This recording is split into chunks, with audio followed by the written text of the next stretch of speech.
I think I figured out why you don't see a ton of depictions of plague times in TV and movies. Either you get the plague and you feel terrible, or it's just sitting around a lot of time waiting for it to pass. It's not that exciting. But good news for our plague times, we got vaccines now, so when am I getting mine? Probably not soon.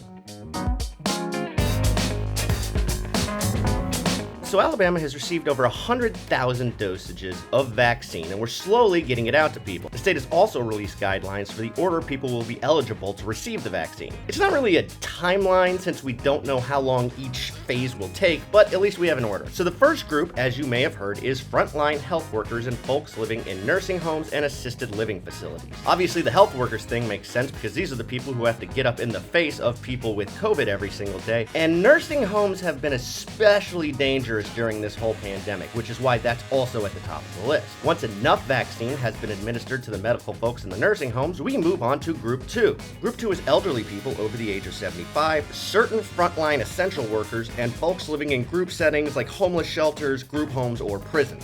The over 75 requirement is self-explanatory. They're at higher risk if they get the virus. As for frontline essential workers, that's a more specific list. So here we're talking about first responders like cops and firefighters. Also on the list is jail guards, food and agriculture workers, the postal service, people in manufacturing, grocery store workers, public transit workers, and teachers. And if you were annoyed that folks in prison may be eligible before you, folks in group living situations like that and halfway houses don't really have the option of being 6 feet apart, so that's why they're so far up on the list. On to Group 3, which is the last group before it's available to the general public. Group 3 is elderly people over 65, younger people with conditions that put them at extreme risk, and other essential workers. Again, elderly people, pretty easy to understand. As for people with the conditions that put them at higher risk, we're talking about people with cancer, heart disease, immunocompromised people, smokers, folks with diabetes, sickle cell anemia.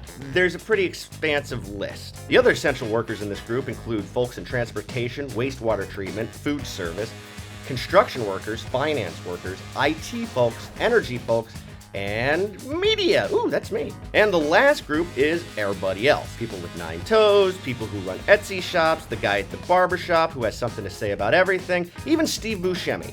Once we hit Group 4, the vaccine is just available to the general public.